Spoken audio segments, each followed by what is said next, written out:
Thank you for joining. I just want to start by saying if you're in the path of Hurricane Sally, we're thinking about you. Just be safe.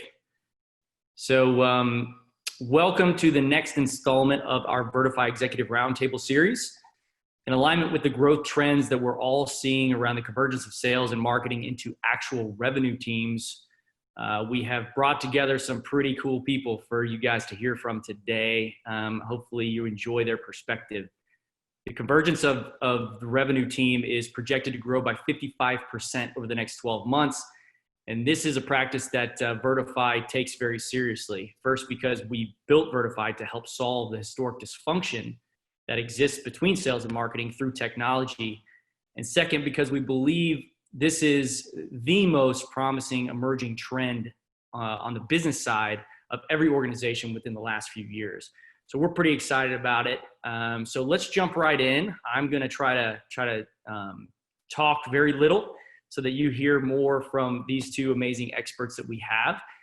So without further ado, I'm going to jump in and ask Kira to please introduce herself, number one, and then we'll roll into AJ as well.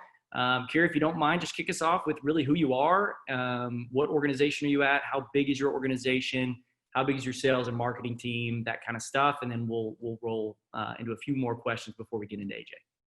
Sure. Hi. Thank you for having me.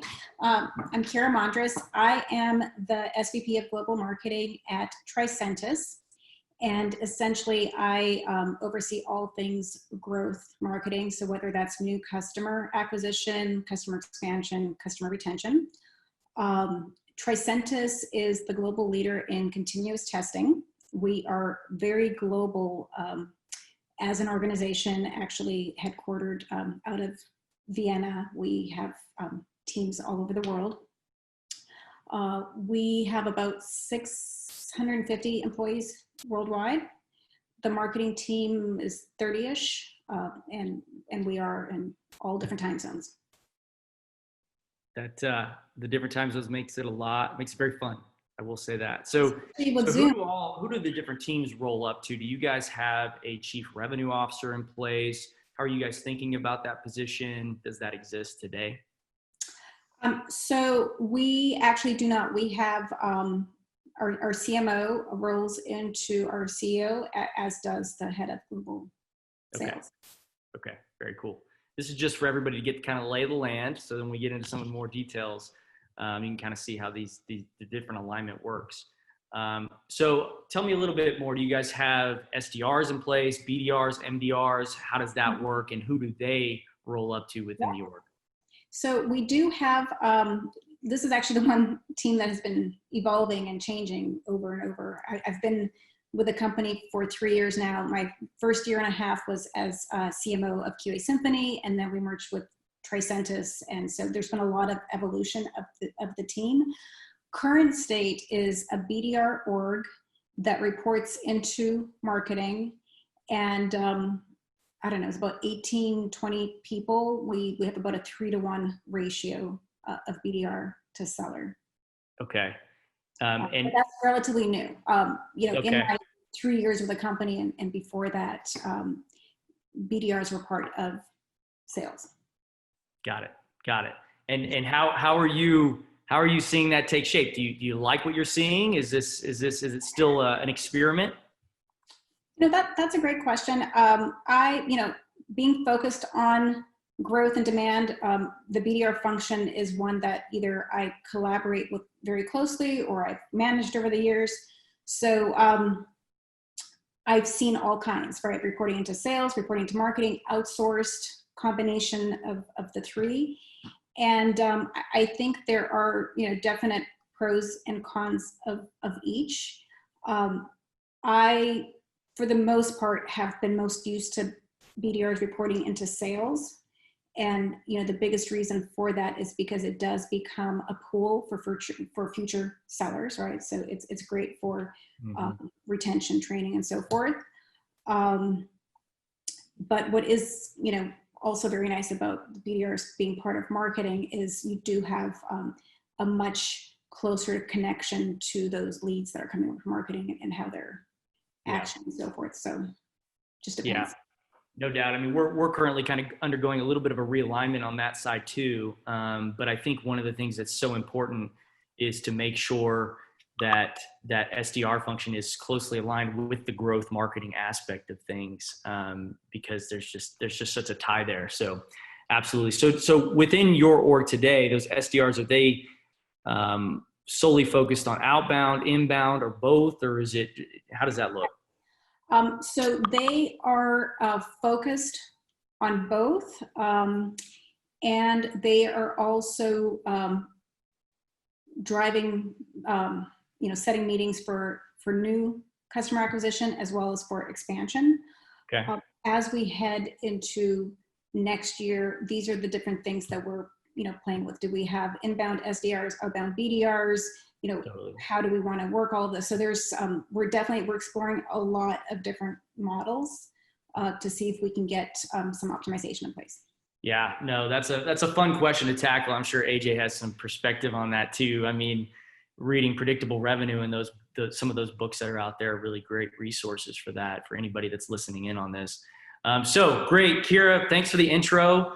We'll circle back to you in a second. AJ, let's come over to you now, and let's just kind of lay the land on who you are, your org, your current org, and kind of the sales and marketing team setup, if you don't mind. Sure. Yeah, thanks, Matt. Thanks, everyone else, for joining. Matt first commented on my goatee, so I feel like I have to kick things off with just talking. I don't normally have a goatee. This is a new look for me. It's a statement, man. I like it. It's working right now. It's kind of like, how am I managing my sales team now? I'm going to do it by facial hair. That's kind of like what. Now, AJ Bruno, founder, CEO of QuotaPath. QuotaPath is a sales commission compensation tracking tool for sales teams first and foremost, but we've now have a lot of admin finance capability. So it's basically matching the front of the office, the sales team, the sales floor, to the back office, and making sure people get paid correctly. I know that sounds like a funny thing, but when in the world that we live in, there's no accounting emergencies that are critical mass unless it's getting paid correctly. And unfortunately, sales teams hit that the most and the hardest. So it's a pain point that's very felt by every type of organization. As far as what our organization looks like today, it's actually quite interesting. We have 18 folks. And you would say, oh, cool, like half of that is a sales team as a sales leader. I was like, no, actually, we're very product and engineering focused. 14 out of the 18 are product engineering, 3 in marketing. And then we have some like kind of crossover. So we have 2 sales and 1 CS as well. Prior to that, I, of course, know a lot of the playing Kira was talking about, in the sense that I ran a pretty scale team at my previous company that I founded, QuotaPath. And I had the more traditional BDR, MDR, SDR model.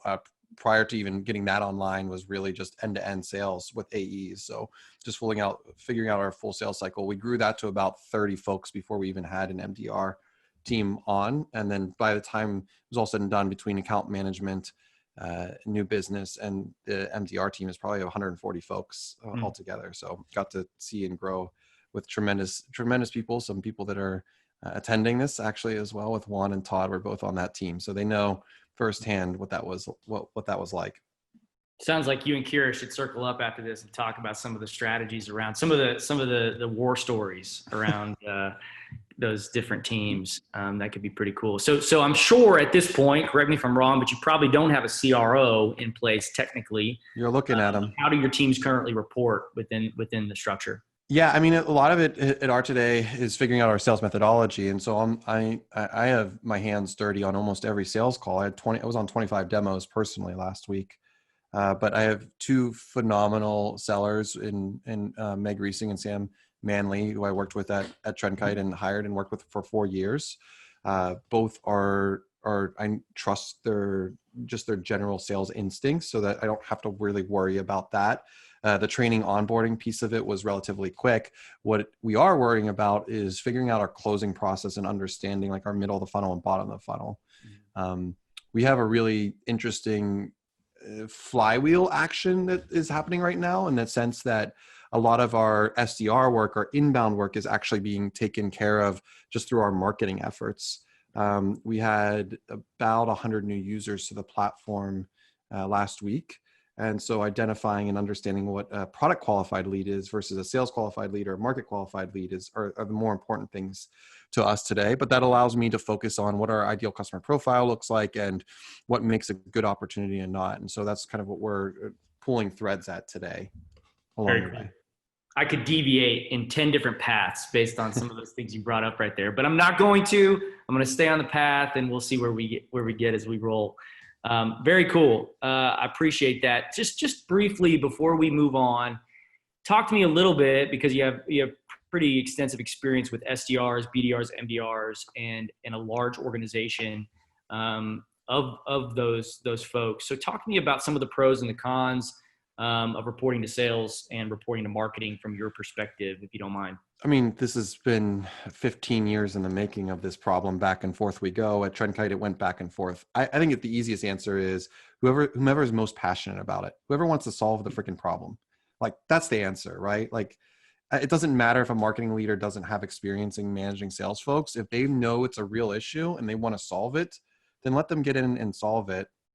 I think the back and forth that we saw, actually, we had a little bit of this issue. I was really passionate about the problem, but in our executive strategy, I think some of the executives had been burned from SDR sitting under sales in some way, and that caused like a lot of conflict. So it became a little bit. It's always one of those political things, similar with product marketing. Just marketing in general is the problem. That's what the issue is, isn't it? Yeah. No, I'm kidding. But it just is like, who cares the most about that challenge is probably going to who's going to do the best job between marketing and sales. Yeah, well, marketers are clearly the most passionate. So, it just it should be marketing, right? Yeah, No. sales don't get passionate about anything. They don't jump on tables or Oh, I love yell it. into the phone. Should have heard some of the conversations between me, Courtney, our head of sales, and Wayne, our head of product, yesterday. There's a lot of passion there, so I totally get it. That's great. It's an interesting answer. Very good. So we're gonna move on real quick. I want to tell everybody that's participating or listening in on this, if you have any questions, feel free to type them up. We'll address them at the end. Aaron will kind of go through them, and we can tackle some of those. So, Kira, I'm going to start with you on this one. Now that we kind of understand that foundation, walk us through some things that you've done personally in your current role or in the past to, I would say, foster better sales and marketing alignment from your perspective. So how did this improve your process and outcomes, stuff like that? Sure. I actually think that any new role that I've stepped into over the last, I don't know, probably 10 years has always started with getting that baseline and getting aligned with sales. And typically the very first thing, it's around common definitions, right? What is a lead? What is an opportunity?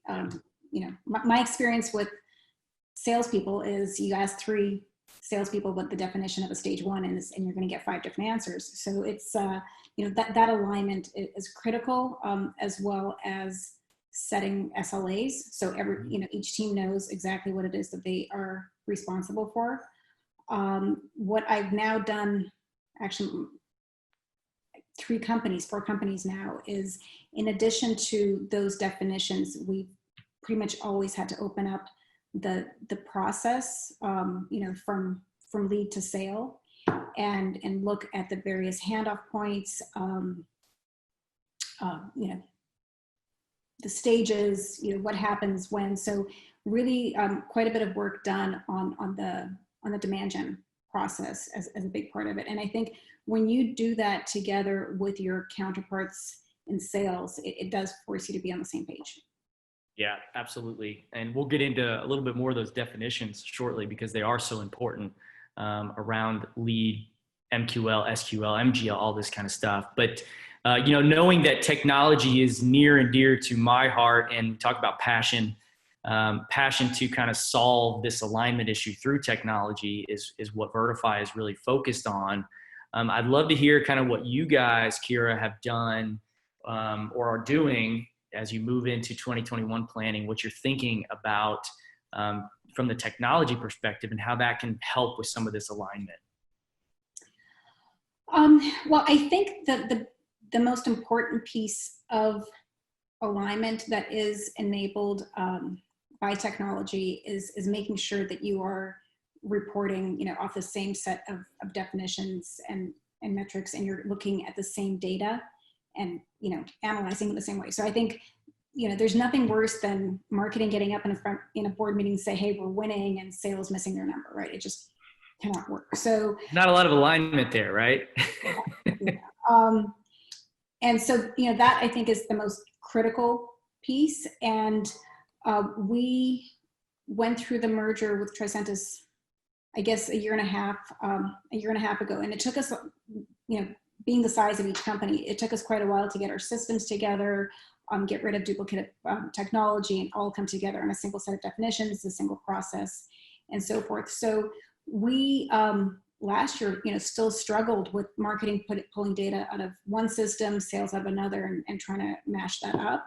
Mm-hmm. We are now at a point that we're all in the same data warehouse, and we are, looking at the same data every week together, and that has been incredibly helpful. I don't think we have a huge tech stack at all. We have Salesforce and Marketo, as well as Demandbase for intent and the things that we're trying to do to move more towards account-based selling and marketing. But I think the alignment piece is all about the analytics. Yeah, I agree 100%. I mean, you absolutely have to be working off the same data. You absolutely have to be working off clean data to be able to trust that data, and then you can take it a next step further and dig into the analytics and get answers and know how to move the ball forward so that not only marketing is winning, but sales is winning, and it's a cohesive thing. So very cool. AJ, anything you want to add to that from your perspective? What are you guys doing? Obviously different size companies here, which is really kind of cool. And we can talk about a little bit about what you guys are doing with technology and where you see that going moving forward. Yeah, I mean, I think in general, and Kara's talked a little bit about this in terms of the alignment and the definition setting. Those are all, I totally agree, really important. I think not being afraid to change those definitions is okay too. Not resting on what worked the previous quarter, previous days. I mean, sales is very much, has to be agile like that if they're going to be successful. And using and adopting newer tools and technology was something that I really loved doing our tech stack. I continue to experiment with different things and see what works and what doesn't work all the way through. I agree on looking at the same set of data. I think with CRM, that's an interesting conundrum with HubSpot sitting on one side and Salesforce sitting on the other side all the way through. And what's a primary campaign, source campaign, last touch? And if you get into those weeds, like it's just going to become a battle back and forth. So I think agreeing on just like some standard definitions makes a lot of sense. I think the thing that we do, I'm talking about QuotaPath here, that will help set us up for success is just making it all transparent all the way through. And I look at marketing and sales sitting under the umbrella of growth. We don't have a CMO or a CRO today at our scale, but when I hire those folks, that's going to be one of the things that I'm going to really focus in on is actually asking questions around the other side of the table. Like from an executive standpoint, they should really understand how product works in and out. They should understand how marketing works in and out. Maybe they can't do it. Maybe it's like they've watched people ride bikes for years and they know what success looks like. Like they know how someone can ride a unicycle, but maybe not this size bike. Like that's the important piece of it. They don't need to execute off of that. That's not what I'm asking them to, in fact. But I do want them to understand the world in a broader way. So that's really important. And I think that just kind of aligns with what Kara said as well. It's brilliant. And I think and I know you guys are kind of product-led growth minded. And within that mindset, that makes complete sense. You have to know, the left hand has to know what the right hand is doing. And look, you don't have to go get a degree in it, but you certainly have to be able to understand. Yeah. And product-led growth is all about transparency. I mean, 100%. Pricing models right on your website, end user delight, like solving for the customer. It's not rocket science there, but it is more of instead of customer journey, it's a product journey. And so that changes and just kind of broadens all of the metrics that you have to think about and work through. Yep, absolutely. Great. Very cool. All right. So now we're going to drill down in a little bit more detail here. And I know folks that are on this that are kind of sales people or marketing people, we got a lot of different opinions on these things. So AJ, I'm going to start with you on this, and you probably eat, sleep, and breathe this stuff, but Just want to see kind of what you guys have agreed upon within your org for the definitions around MQL, SQL, so marketing qualified leads, sales qualified leads. What have you guys agreed upon? What does that look like for you guys today? Yeah, so there's one extra definition that I mentioned just a second ago, which was PQL, which is product qualified lead, and that actually starts at the beginning. So the definitions each have their own trigger points, and I'll start with product qualified lead. There's a set of metrics that happen inside the product that we measure. We use Amplitude and Full Story to do that, and when those triggers light up, we get like kind of a notification. It starts with the new user, and they have some basic level stuff of their role and their responsibility to fill out when they're filling out their profile, and then that gets enriched with the data that we're pulling from these the product set of metrics. That the next step through that is kind of skip MQL, because I think would say MQL is probably any user that comes to it. So we're siphoning it out, just looking at it from a product standpoint. But the SQL is a mix of those leads and then any referral or outbounds that we take. And I look at the sales qualified lead. It's just a basic definition is anyone that takes like a demo appointment to start with. Mm-hmm. And we start broad. We purposely start broad because you don't want to like funnel yourself too closely. You just want to like continue to look at the data and look at what makes the most sense. And the data you'll look at is eventually like the closed one and your opportunities and the adoption in industries. So I really think of like the Geoffrey Moore crossing the chasm 15%. And so when you have 15% of an industry, then you actually have real data and you can get the rest of it. So focusing in on that and then understanding the value propositions through that so that you can then pipe that back into on the marketing side or back into your sales qualified messaging. And that's just the general view on it. I track mostly, as I mentioned, PQLs, and then we do some level of SQL, but that is just like an opportunity today for us. Got it. Now, are you guys writing these down? Is this to kind of alleviate any ambiguity and to keep people on the same page? How do you guys kind of avoid that? Yeah, I think that because we all have the same DNA, that out of the 9 folks that are in Austin, the rest are in Philly. The 9 folks that are in Austin, I've worked with 8 of them. So we all have that same set, that same rubric that we grade off of, and all share that definition. I think that that's actually a good point that you bring up. Even though we all know that, it's actually unfair for anyone that comes into the organization that might not share that DNA to not have that, and that would feel almost like a subculture. So I agree writing it down. The way that actually comes through today for me as the CEO is through a weekly report that I send to all of our investors. There's actually 90 stakeholders, if you can believe that, that are having an involvement in some sort of manner on our cap table in QuotaPath. And then I also do a quarterly insights, and the quarterly insights actually pulled forward the metrics. So we're on month 3 of our go-to-market, and it was really like every step of the funnel, understanding what is going to move the needle and how we can better those metrics to become more predictable. Like you said, predictable revenue.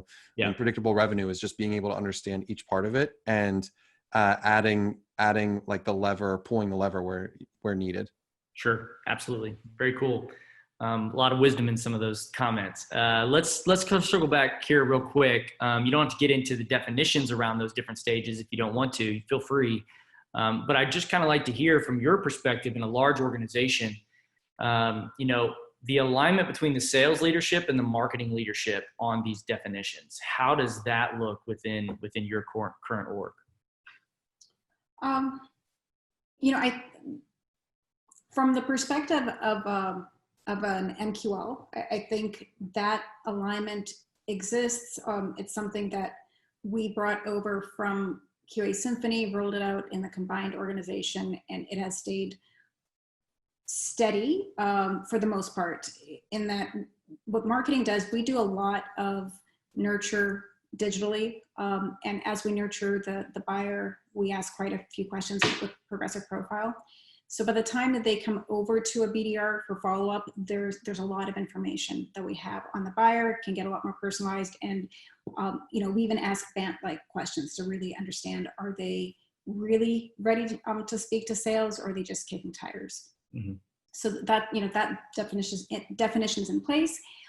We've added a third element to that, and that is as we do go upstream and are trying to do more and more from an account-based approach, we have a third type of lead, which is probably a little bit less qualified, but it's the right persona in the right company that we want to make sure that we're getting in front of, more from an outbound perspective. BDRs, they set up meetings, and that is a stage 0 opportunity. We went from last year being pretty much almost fully BANTed as a criteria to now having A and N, authority and need, as the criteria for our sellers to accept that opportunity. So once a meeting occurs and they, agree that there is need and authority criteria met, they take that opportunity, they move it to stage 1, and that's part of the BDR comp. This is something that is, again, fairly new, moving away from BANT, and that is more alignment work that needs to take place, because we have some reps that easily accept opportunities and others that will not, even though we met the criteria. So very much a work in progress.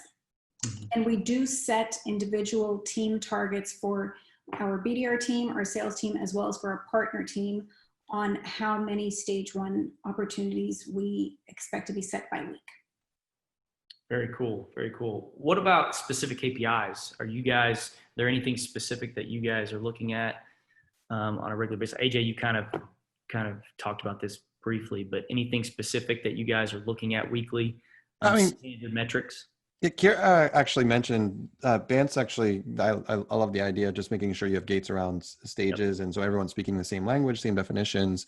I think about the KPIs in 3 buckets. One is the results, but that's the symptom of whatever happened before, the objectives, and then the activities. So I tend to focus in on the activities, and sometimes as it relates to the results. So an example of this would be a demo to close ratio. That's something that I think about, and I thought about for individual sellers at TrendKite. For today, I think about it slightly differently. It's more organizational, and are we focusing on the right ICP? Because I know both of my sellers are they're masters of their craft, so I have consistency from demo to demo with them. So it's more like, okay, if I know this is, how do I move? And I'll just throw out random numbers, but and actually I'll use TrendKite numbers because that's easier. If I had a whole set of folks that were like 17-1, and then I had best in class at like 4-1, 1-4, it's like, well, what are the 1 and 4 doing that the whole 17-1 clearly are not? Mm-hmm. It's usually the research and discovery, the quality that goes into understanding the value needs analysis. Those are the ones that can disqualify quickly and not waste their time on someone that they know is going to be not a good fit for their organization. Yep. Positive results are a byproduct of positive activities, right? So that's pretty cool that you're measuring that. Anything you want to add there, Kira, before we move on? No. Great. All right. So I'm gonna go back to you, Kira, on this topic. It's near and dear to my heart. So, whenever there's uncertainty, obviously in the market, marketing often and unfortunately bears the brunt of that, right? We see budget slashed and cut. So what are you doing, and what have you been seeing in terms of your ability to be able to defend your marketing budget, whether it be now or historically? And are you able to defend your marketing budget? And what does that look like? So if you don't mind just digging into that real quick. Sure. Honestly, whether it's now or prior jobs, COVID has, I think, put most of us in the same situation, not necessarily based on company performance, but marketing budgets. At our company, marketing has the greatest, disposable budget, if you will, program dollars rather than people. So that is naturally a place that you would look to cut. The way that historically as well as currently we defend our budgets is we really do want to make sure that the majority of the money that we spend is spent on things that we can track and show ROI on. With a lot of the brand and awareness items, that is harder to do, but it doesn't mean we don't do it. You've got to, but we just make sure that as a percentage of overall, it's a smaller percent. And then with the demand dollars, we are obviously measuring everything. And, we did recently take a little bit of a haircut back in April, and it did come, at the price of brand campaigns rather than demand. Got it. Very interesting. Yeah, it's a tough thing. It's a tough thing, but do you find that having the right metrics are those metrics at your fingertips? Is there a lot of effort that goes into pulling those metrics together on a monthly basis to be able to defend that? What does that look like for you guys?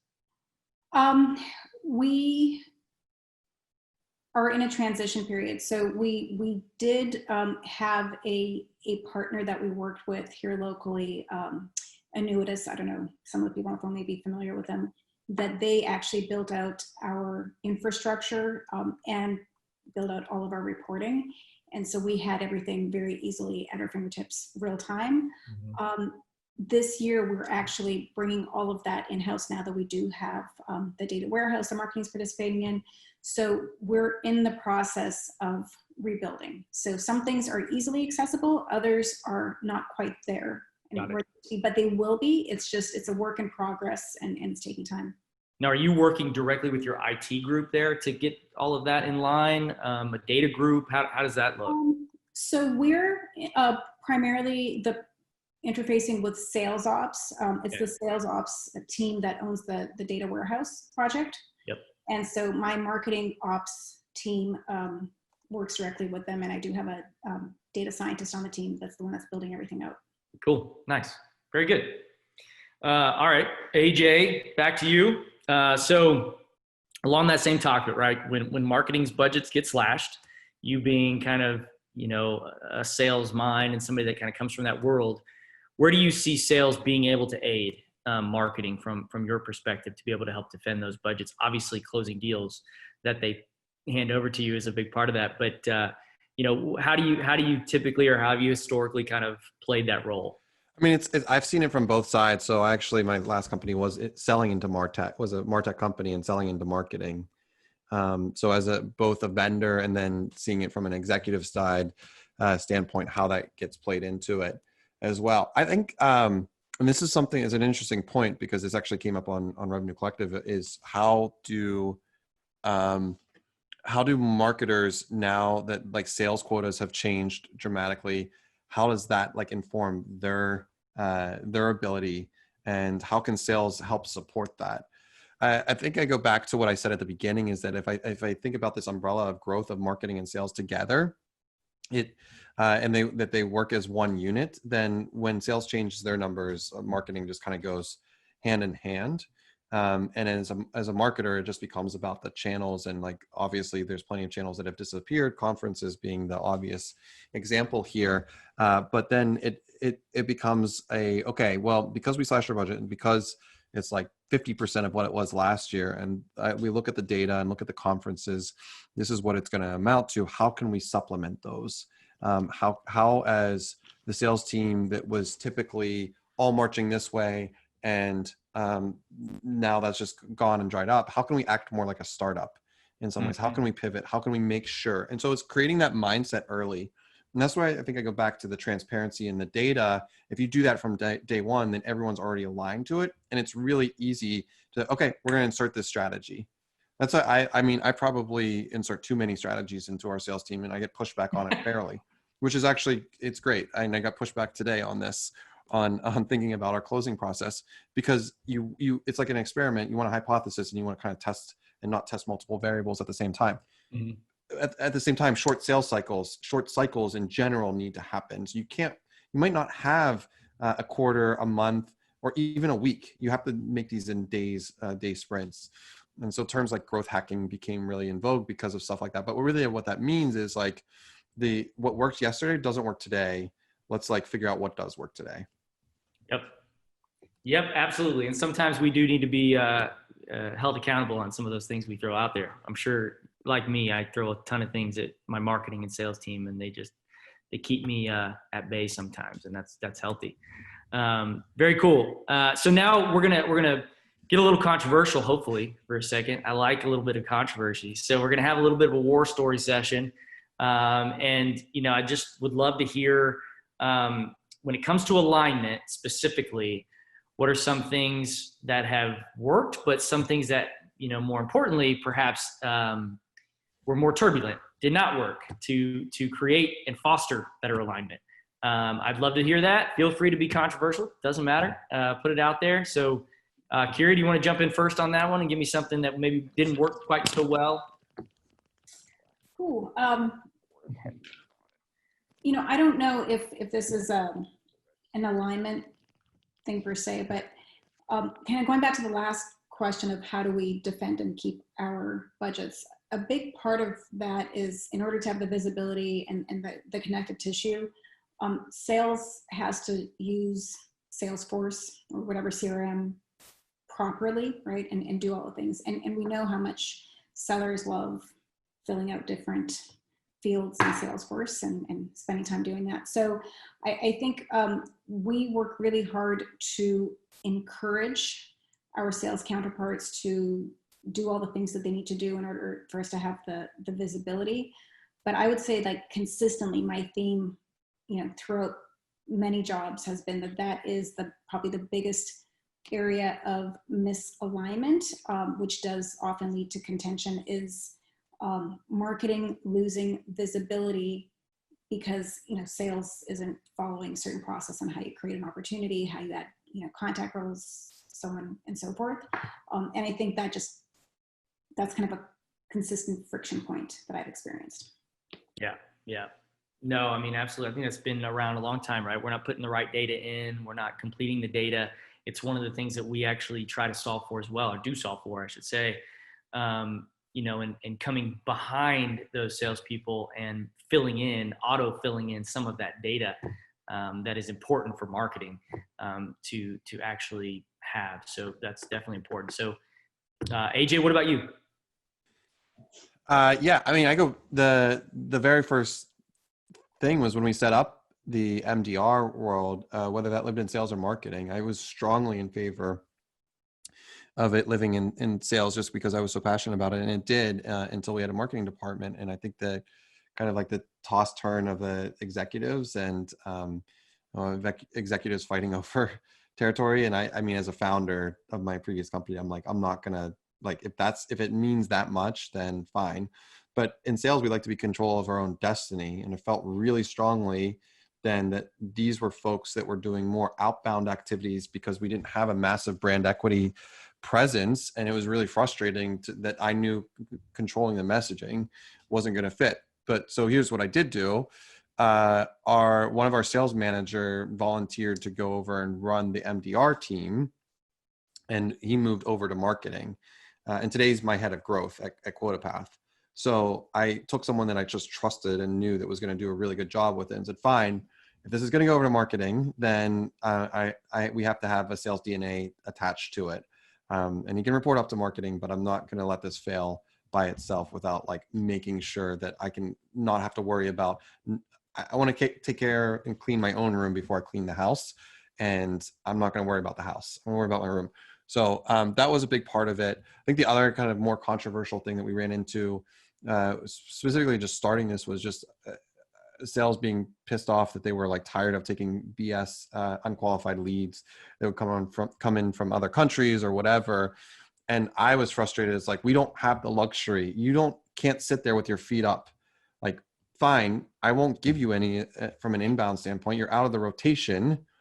That's no problem. But you're now like, you're on your own. And your quota is not changing for that. So if you feel like it's a waste. So it was like that was a friction point back and forth a little bit. And it got better as time went on, as we had a brand equity and we could qualify. And then we created, senior AEs and strategic AEs and enterprise AEs, and like had a better round robin system all the way through. No, it's cool. Yeah, look, I mean, if I'm being intellectually honest with myself as a marketer, I totally get it. I understand a lot of those things. And it's, once again, not a sales pitch, but it's what we're doing at Vertify, right? Being able to say, okay, based on the data, based on all of the activity data and opportunity data and all of this intent data, sales, here are leads that will actually convert. Here, predicting the opportunities that we're going to flow to wins very quickly. It's that analytics that we're doing behind the scenes because we're kind of, in the trenches in the data. So we're trying to solve some of those through technology as well. So it's pretty cool. All right. So we're going to have one more question before we get into just final thoughts from both you guys on alignment on this sales and marketing, this revenue team. But the last question, look, we're in 2020. And so we'd be remiss if we didn't talk about the COVID effect. So I just want to hear from both of you. Kira, you can kick us off on this. What are you seeing? Some of the benefits of stronger communication that might exist, maybe some technology benefits, some things that you guys have seen that are hurting you as a team, productivity or whatnot. Just kind of tell me, is this really affected you? Has the strategy changed? Those kind of things. Sure. Well, so there have been a number of things. I think out the gate, we very quickly paused to evaluate our message and determine whether what we were saying was still relevant for the time. And we determined that it was, but that we also needed some additional messaging that was appropriate for where we were. So we definitely did that as an exercise and came up with some new campaigns.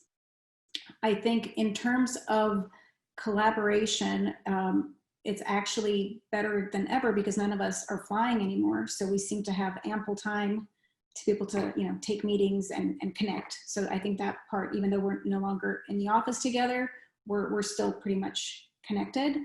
I think one of the biggest positive outcomes for me has been, I've always been a big believer in digital marketing and nurture and, lower cost tactics, and do not believe that the majority of my budget should go towards trade shows, which is typically a tactic that enterprise sales love. They love going to events, and COVID has, forced us to look at tactics differently. So, and especially in Europe, right? In Europe, where I would get pushback on running webinars or doing anything digital leads, now they don't have a choice. We've run some really successful virtual conferences since this has all happened. We're also now doing executive virtual roundtables with, VP C-level attendees from the logos that we want to do business with. So I think it's definitely opened up the minds of our sellers that were really diehard face-to-face, marketing channel type of proponents. So that's been fun. Yeah, that's brilliant. That's awesome. Cool. AJ, what about you? I think in general, I don't want to say we're net neutral. That's not even the right thing to say in this, because we had a bunch of good folks that were in the travel industry using us. And in fact, it's kind of strange. They were travel software companies, and they used us because it was really easy to give transparency while they were on the road or whatever, with QuotaPath. But you flip it, and now everyone's in like this work from home and the remote work piece of it, where sales compensation is actually, like, from a messaging standpoint, to Kara's point, of like, that is, we don't talk about that directly in the sense of like COVID, but in terms of like work from home, that is a big point. I think the challenge for us is we launched during the pandemic. Like June is when we launched our paid, and we brought on about 37 clients since then, so 2 to 4 a week, and it's actually been helpful in terms of the first question in any of these roundtables or fireside chats or for sales is like, what are you guys doing? What are you all doing for your quotas? Like, what is changing with your quotas? How are you changing your compensation? It's top of mind for folks as a problem. They just don't know how to solve it because the solution hasn't really been available like ours in the past. So it's actually getting it in front of them. Couldn't do that in March, April, or May. June, July, August have been fantastic in that route. And now we're trying to like help organizations put together compensation plans for 2021 that make sense based on the data, that make sense based on, okay, well, show us your SQL, your MQL, and like let's get kind of our hands dirty and to help you create a plan that is going to work for next year. Your plans didn't work before COVID. They certainly don't work after COVID. You need to pivot them. And that's too many companies kind of sat on their hands and worried about so many other things. But as far as the sales team, they either potentially laid them off, half of them. They downgraded their quotas for sure, but now it's like they're having to pivot in real time, and so we as a company can help you do that. Yeah, no, that's great too. Very cool. So some definite benefits and positive things there, and that's really good. All right, well, let's just jump into final thoughts real quick, and then I'll close this out. So, Kira, if you want to just kind of give us your final thoughts, then we'll roll over to AJ, and then I'll close this out. Sorry, final thoughts on alignment. Was that the? Yeah, on alignment. Yep, on alignment, on sales and marketing alignment. Okay. So the one topic that we didn't touch on yet, but I think for me, in my career where I had seen and experienced the best alignment with sales and marketing is when we had a centralized business operations function that housed sales ops, marketing ops, customer ops, all under one leader. And that ensured that we had one set of definitions, one set of technology, one process, and there wasn't really finger pointing going on. And I think that's a model that I've only worked in once, but I definitely look forward to having that again at some point. Yeah, I could not agree more with that closing statement. And as we see this kind of convergence to the revenue team, we're seeing more of that in some of the conversations we're having with prospects and customers as well. So very, very insightful. AJ? Yeah, I think to echo those sentiments, I think as the revenue teams have gotten used to this, and from an alignment standpoint, we all are waiting to get back to the office. And I know a few teams in Austin that have actually started doing that. The growth teams specifically are going back. I think for us, our Austin office will be the first to go back. I hope in the new year.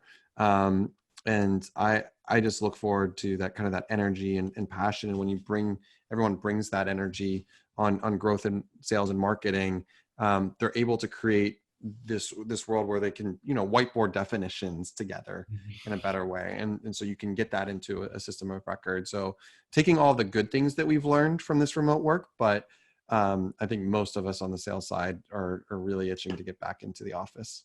Yeah, no doubt. I was in the office yesterday. Everybody was staying 6 feet apart, wearing their masks, but there were a lot of really good growth minded whiteboarding sessions going on, and there's just no substitute for that. So really cool stuff.